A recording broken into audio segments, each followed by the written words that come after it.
compared to game 1, better nga naman ang estado ng jungle ng Aurora. I actually like the Suyo here. Yep. More than the Alpha. Match point na to, ha? Para Well, sa kasi- Aurora MLBB. Kasi So, favorite hero ko. pinakailangan na nila yung suporta. Okay, papasok na tayo. This is game number 2. Aurora versus Todak. Okay. So, Zayed here on the Joy, on paper, mas mabilis siya dun sa Suyo. But, knowing Aurora, willing naman silang mag-play defensively, mag-control muna until ready sila. Ang hindi ko sure, itong XP lane. Gusto ko makita ko anong gagawin ni... Mga combinations nga, no, na pwede tayong makita.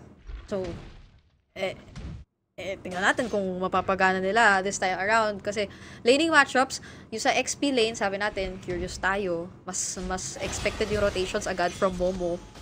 Pero gold lane, mukhang masaya-saya naman si Domeng kahit pa paano.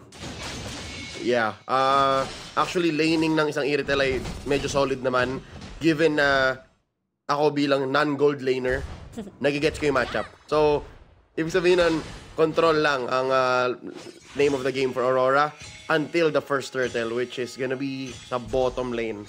So, okay na rin. At least hindi ganun kalayo ang tatahakin ni Edward. Yup. Interesting tatlong tenacity sa side ng Todak kanina nung pinull up natin sa Glit yung emblems. And fighter, parang typical fighter emblem combo naman ang ginamit pa rin for the Lucas. So, ayun naman din talaga yung strength. Papa level 4 yata muna sila. Kaso si Zayed! Si Zayed Sempoy nahanap dito ng Aurora MLBB. At okay, dagdag pa yun. Nakapagpa 4 na kayo, nakuha nyo pa yung jungler ng Todak. Ang bago lang sa ginagawa ng Aurora with the Lucas is the Vengeance. If I'm not mistaken, kanina naka-flicker si Aran. Oh, Domeng. Teka lang, Domeng, matatakasan niya ba ito? Nakatakbo lang. Wow. Tinakbuhan niya lang.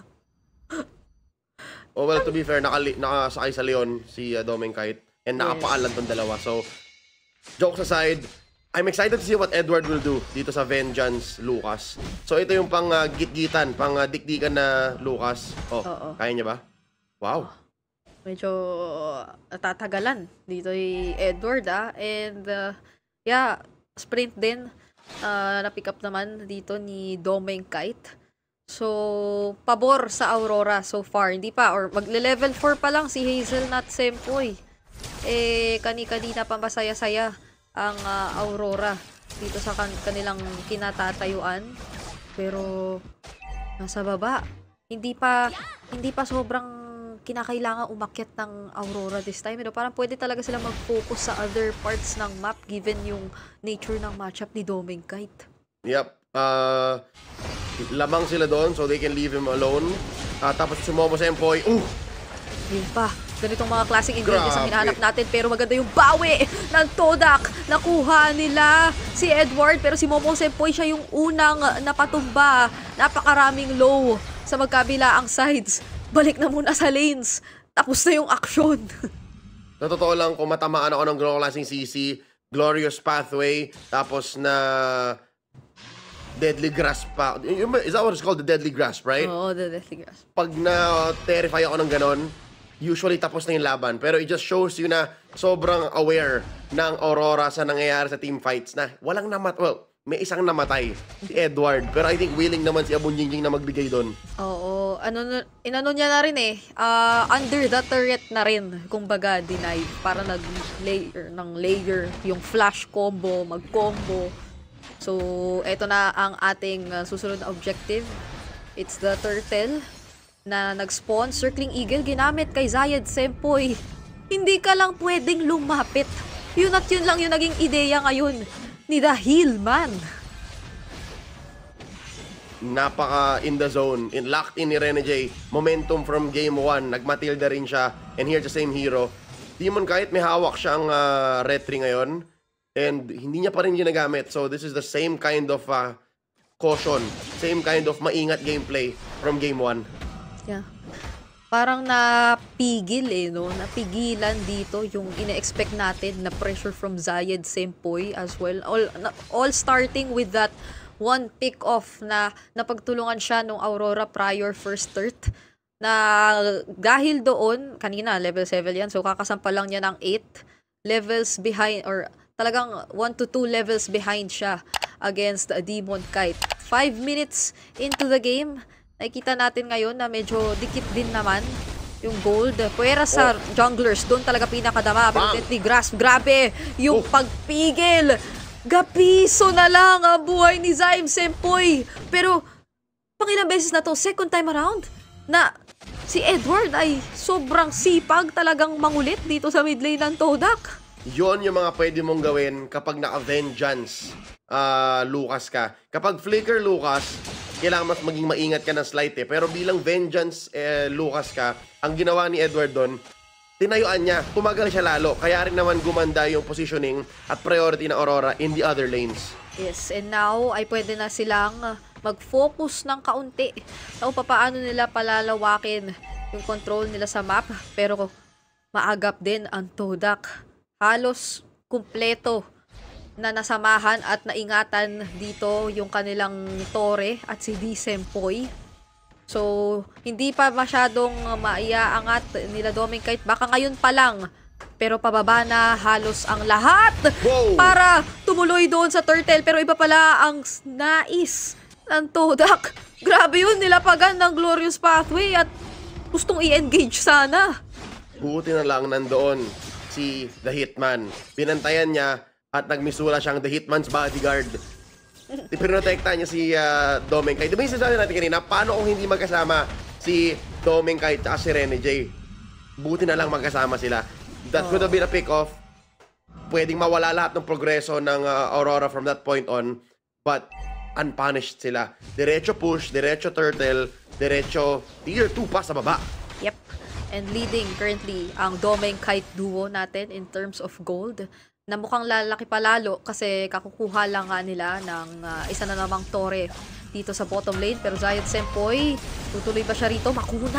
Makunat si Edward. May vengeance siya pero hindi pa niya ginagamit ngayon pa lang. Pero mukhang hindi na niya kakayanin ito. Pinagtulungan siya ng 3 at 4 halos na miyembro. Momo Sempoy ang bilis tumakbo. Circling Eagle from Rene J. At binatuan lang ng basic attack si Z Sempoy. Napatumba na at pinagpapatuloy nila yung laban. Isa na naman tong opening for Aurora. Pwedeng mag-convert. Kaya kahit anong hero ang gamit ni Rene J, tawag sa kanya The Hitman kasi pwede siyang pumatay.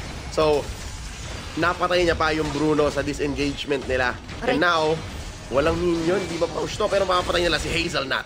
Oh, heavy crossbow in from Doming Kite. Pero hindi naman Tore ang target. Yung mga low na miyembro ng Todak. Double kill para dito sa gold laner ng Aurora MLBB. Nakapag-init talaga. 4 out of 5 kill participation so far. And 3K gold lead para sa Aurora. Lumalamang na slowly but surely. Ito na nga ba ang tunay na form ng Aurora in the new meta in 2025? Yung team na parang first 5-10 minutes download, tapos sa kanila ilalagay sa checkmate angle. So far, yun ang storya ng game 1 and currently game 2. And ano yun I think isa sa developments yun. Kasi hindi na kinakailangang isang laro ang maging cost para magka-oras mag-adjust or malaman kung ano yung mga kinakailangang gawin. Napatagal, na-extend yung game number 1 na parang hindi naman sobrang naging pabor for Aurora and nahanapan nila ng way out. So ngayon, talagang mas nakikita natin yung understanding ng Aurora sa paglaban sa Todak. Pero hindi rin naman uurong ang Todak kasi ika nga Todak langgar. So medyo nakapwesto pa rin sila rito sa ating Lord. At alam nila na nasa baba pa etong si Doming Kite. Pero ngayon, ang bilis. Parang kanina nandun lang. Ngayon, nandito na siya sa mid. Okay. Goods na step 1 is makuha ni Yue yung Eternal Guard. Step 2, hindi ko alam kung paano i-clear tong push. Uy. Ayun na, Glorious Pathway na nga. Edward dito sumugod na rin. Vengeance, ikinomit. Circling Eagle from Rene J. Maraming napalayo pero Zayed Sempoy hindi na niya ipagpapatuloy ang kanyang plano. Wala na yung kinopyang Eternal Guard though. And may ultimate pa naman si Zyme Sempoy, pero ang sakit! Siya talaga yung paulit-ulit na papauwi at nababawasan ng sobra ng Aurora. Meron siya nung technical spacing ni Yue, pero yung comeback or yung impact niya sa mga team fights hindi ganun kalaki. Kasi nga syempre naman, Yue yan eh. Ang gagawin natin, para siyang Gento. Now, kuha lang yung Lord at papasukin sa likod. Di Sempoy siya magiging target. Edward wala siyang vengeance ngayon, so mapapunish siya ng Todak. Makukuha ni Di Sempoy. Pero they have the Lord. Nakuha na rin naman nila either way. Pero mukhang nag-attempt, nagkakita ng opportunity eh. Kaso hindi naging matagumpay. Okay, so it's up to Aurora now to make the most of this Lord. Talo sila sa exchange on paper technically kasi nga na-pick off si Edward. But hindi pa naman huli ang lahat. Pwede pa nilang gamitin itong Lord na to para makapush sa ibang lane. Kasi alam nilang kailangan sagutan ng Todak yon sa may bottom. Yeah. So right now, si DK magnanakaw ng purple. Tapos hindi pa pala napapush tong mid. Hindi pa rin.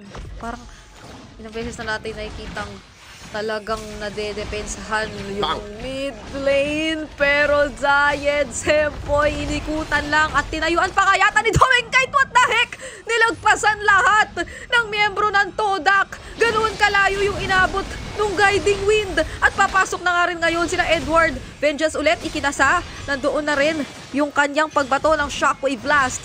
Pero lahat ng iyon, mukhang pang-zone lang muli.